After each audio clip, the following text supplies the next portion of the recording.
Possibly the biggest update to hit 2015 Star Wars Battlefront was the Rogue One Scarif expansion. As most of you probably know, Scarif is coming to Battlefront 2 very soon, so I wanted to go and take a look back at the old Scarif, reminisce a little, and look at how DICE can improve on what they've already made with this map, and what could be coming to Battlefront 2. That's what we're doing today. Hey everyone, it's Andrew. The Battlefront Rogue One Scarif update came with 3 new ground maps, 1 space map, 2 new heroes in Jyn Erso and Director Krennic, 2 new weapons, vehicles, skins, a star card, and a new game mode. I'm going to go over all of that and see which of this content could work for Battlefront 2. I haven't loaded up this game in a long time. It's already a trip going backwards and just seeing the menu, seeing, hey look, it's a U-Wing. U-Wings were added as part of the Scarif update. So it's not really clear whether the Scarif we're going to get in Battlefront 2 is going to be exactly the same as the Battlefront 1 Scarif. Based on what they said in the community transmission, it looks to me like we'll be getting a port of the old map, which I'm totally cool with as long as there's some changes made. I'll go over them soon. Some of you might remember Scarif actually already exists in Battlefront 2 in the story mode where you play as Kylo, so perhaps they're just bringing these pre-existing assets to online.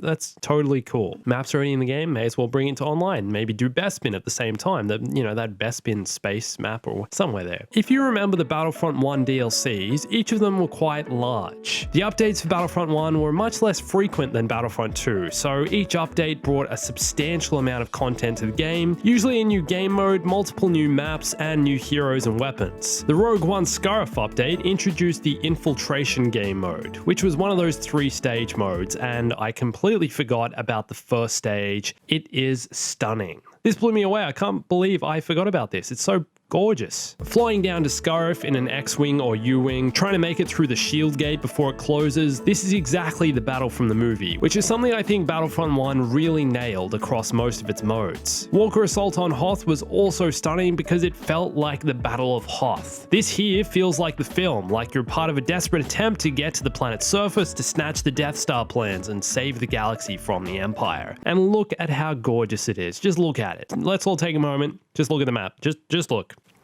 It's gorgeous, right? It's absolutely gorgeous. Rogue One is my personal favorite Disney Star Wars film since they started making them, and I have to say Scarif is my favorite Disney Star Wars planet. It's unique and something that hasn't been seen before in the Star Wars films, so kudos to whoever created Scarif and decided to film at this location. Now there are 3 separate ground maps in Battlefront 1, all of which are kind of different parts of the same map, but each are unique in their own way. First up is the classic Scarif Beach, set at an Imperial camp on one of Scarif's many islands. These islands are actually a real place, filmed at the Lamu Atoll Islands in the Maldives, which are 82 of the 1,192 Maldivian islands. Beautiful place, would love to visit sometime. That's honestly something I'm considering doing, just save up a bunch of money, go on a journey around the world to visit all the Star Wars filming locations. That sounds amazing. Next is Landing Pad 13, set at sunset at a similar Imperial camp. This map looks even more gorgeous at this time of day. Love the sunset. Feels like I'm on a tropical summer vacation. I honestly don't even notice there's a battle going on when I play this map. I just go to the beach and watch the sunset. And finally, Scarve Jungle, which is a more dense map with more surrounding jungle and shrubs. And this is the map with the train that goes directly to the Scarif Citadel Tower. I don't know if you can remember, you can actually get up to the section where the train is without being out of bounds, jump onto the train, and then slip off as it starts to move and be electrocuted. And then your body will probably stay on the tracks and the train will come and crush you on its way back. Red Dead Redemption style. It's going the other way though.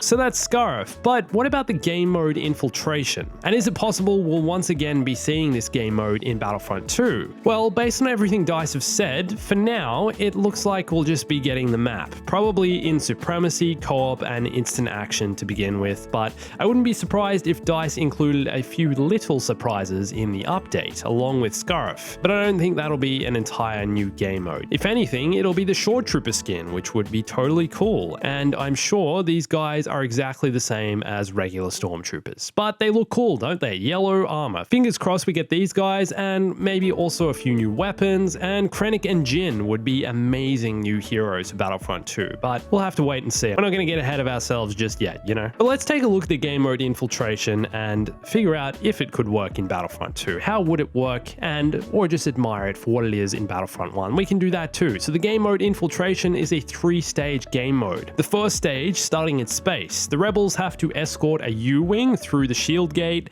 and the Empire has to stop them from doing so. And the more time that goes by, the game randomly selects more players to pilot U-wing, so the rebels have a higher chance of winning and it going down to the ground phase. If you make it through the shield gate, a cutscene will trigger and phase 2 of the game mode begins on the ground. This involves placing charges and blowing up Imperial cargo ships, and the Empire has to deactivate the charges. If the rebels successfully set off the charges, another cutscene triggers and the third phase begins. In this phase, the rebels have to escort one of the 3 data tapes, I like to call them mixtapes, back to the U-wing to evacuate Scarif. And if you use your jump pack while holding the mixtape, you'll immediately drop it, so no jump packing. And that's it. Quite a unique game mode for Star Wars Battlefront. Also, you're only allowed to play as either Director Krennic or Jyn Erso as heroes. All the other characters are locked in this game mode, similar to in Battlefront 2's Supremacy, how you can only play as characters from the map's era. But like I said, at this stage, it's hard to see this game mode coming to Battlefront 2. Much easier to bring a new map into the game than an entire game mode. So now I'm going to take a look back at Director Krennic and Jyn Erso, look at their abilities, and figure out how they would work as heroes if they came to Battlefront 2. We'll start with Krennic. When he was first brought to Battlefront, he was pretty OP and ended up getting a nerf. His armor breaker ability is incredibly powerful and changes his blaster's ammo to a single fire, one-hit kill blast. It also has a slight homing effect. If aimed in the direction of an enemy, it will curve slightly towards them, which is what was nerfed. You'd be on the other side of the battlefront and Krennic would shoot this in your general direction and you'd have no chance because it'd come right after you. It's fun to use, but not fun to play against. Pretty sure it would also home towards starfighters at one point as well, so they got rid of this. This doesn't work anymore, but I really wish it did for fun's sake. His middle ability is a C2B5 astromech droid, which is great for locking down an area or defending an objective. It puts up a squad shield, and if an enemy goes anywhere near it, the droid will release deoxys gas, killing enemies in seconds. It's a very powerful little droid.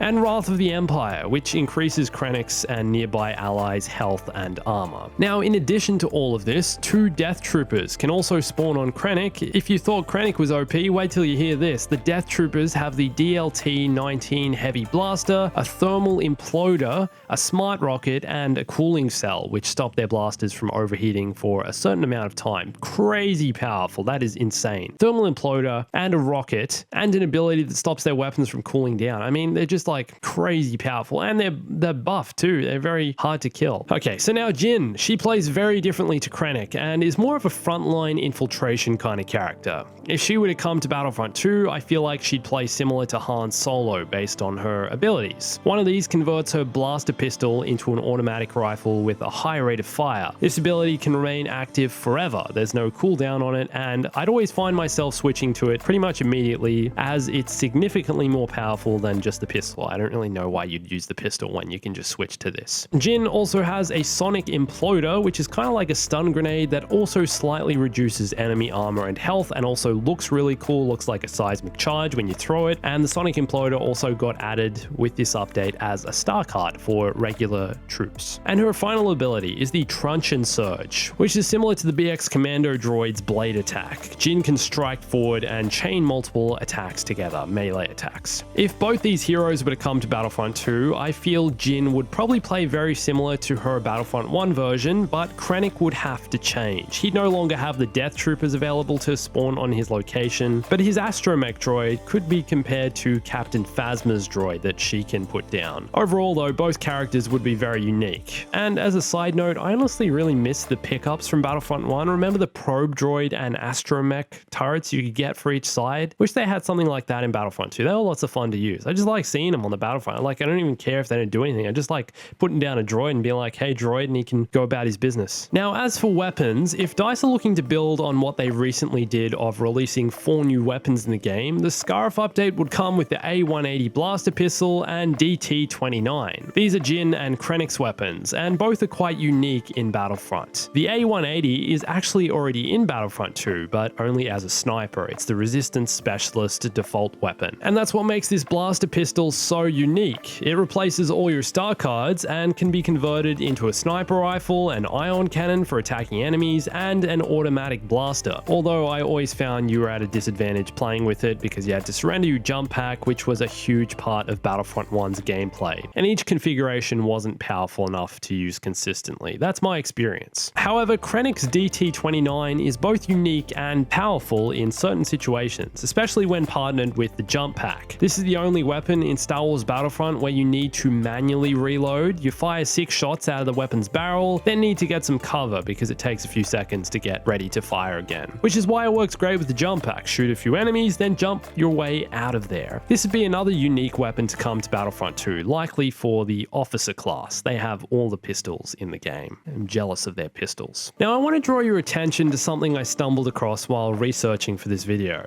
This is some concept art designed by DICE for the Rogue One Scarif expansion for Star Wars Battlefront, not Battlefront 2. And I think it's really interesting to look at this, then look at the maps we got in Battlefront 1, and think about what Scarif will potentially be like in Battlefront 2. Like I said, it sounds like what we'll be getting is some version of the maps from Battlefront 1, potentially a port, but there were some issues with the original maps. The bushes, I remember being one of them. Running through bushes and figuring out which ones you could go through and which ones you couldn't was a nightmare. Lots of them ended up being walls, and this became really frustrating when you're in the heat of the battle and trying to duck for cover, and you keep bumping into walls that don't really look like walls because they're bushes. What video game do you know that you can't run through a bush? So this needs to change. I also think it's unlikely we're going to see the Scarif space battle unless DICE decide to somehow revive Starfighter Assault, but that seems unlikely. Don't get me wrong, it'd be really cool, and this is one of the most gorgeous space battles in all of Star Wars, but Starfighter Assault hasn't really been touched since launch, so I wouldn't count on anything happening there. And Battlefront 1's Scarif also had this U-Wing pickup, which would put you in the gunner position of a U-Wing. This might return because it already exists in Battlefront 2 in the 3rd phase of Yavin 4 Galactic Assault. You can jump in the U-Wing and absolutely dominate. The U-Wing is a beast, so it'd be interesting to see how and if it's implemented into Battlefront 2. Also, the TIE Striker is a power-up that can be used by the Empire, which is kind of like an auto turret in the sky. You don't get to pilot it, but it flies over and rains down blaster fire. Messed me up a few times. It's really powerful. Again, not sure if this would be implemented into Battlefront 2, but feels unlikely. But we'll see. I could be wrong about all of this. Anyway, I hope you enjoyed this little trip down memory lane. Can't wait for Scarif, and you can probably tell I loved Battlefront 1's version of Scarif, so let's hope Battlefront 2 delivers. What do you think will be included in the Scarif update, and what do you want to see? Let me know in the comments, and I've been posting pretty consistently to Twitter and Instagram recently, so go follow me on those platforms and also Discord. Also, thanks for putting up with me being sick. Probably sounds different today, I know. It feels gross. I'll be better very soon.